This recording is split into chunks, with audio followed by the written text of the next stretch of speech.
ఓట్ల కోసం కాంగ్రెస్ బీజేపీలు ప్రజలను మోసం చేస్తున్నాయన్నారు మాజీ మంత్రి జోగు రామన్న. రాబోయే స్థానిక సంస్థల ఎన్నికల్లో ఆ రెండు పార్టీలకు గట్టి గుణపాఠం చెప్పాలన్నారు. ఆదిలాబాద్ జిల్లాలో జోగు రామన్న సమక్షంలో జోరుగా బీఆర్ఎస్లోకి చేరికలు జరిగాయి. బేల మండలం అవాల్పూర్ గ్రామం నుంచి 50 మంది యువకులు గులాబీ పార్టీలో జాయిన్ అయ్యారు. జోగు రామన్న వారందరికీ గులాబీ కండువాలు కప్పి స్వాగతించారు. అంతకుముందు అవాల్పూర్ గ్రామంలో జోగు రామన్నకు ఘన స్వాగతం పలికి సత్కరించారు. కాంగ్రెస్ బీజేపీల మోసాలను చూసే యువత పెద్ద సంఖ్యలో బీఆర్ఎస్ లోకి వస్తున్నారని జోగు రామన్న అన్నారు.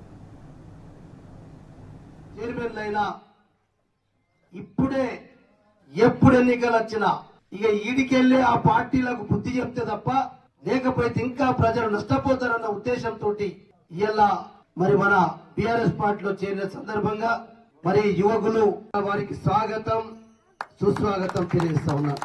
మరి ఇలా పాయల్ శంకర్ గారు ఎమ్మెల్యే గారు ఉన్నారు.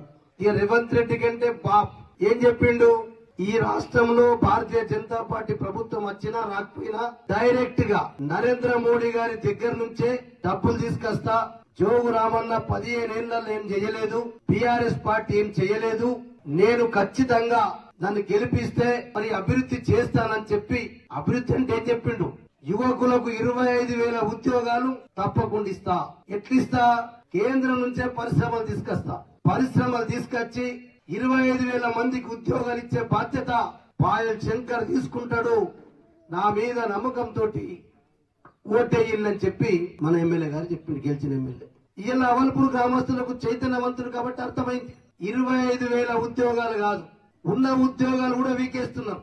ఇలా రిమ్స్ లో మొన్న ప్రభుత్వం నుంచి ఆదేశాలు వచ్చినాయి, 133 మంది ఉన్నటువంటి అవుట్ సోర్సింగ్ కాంట్రాక్ట్ ఉద్యోగాల్ని కూడా వీకితే పాయల్ శంకర్ మాట్లాడాడు, కాంగ్రెస్ పార్టీ నాయకులు మాట్లాడు, ఇచ్చినటువంటి ఉద్యోగాలను కూడా వీక్తున్నారు.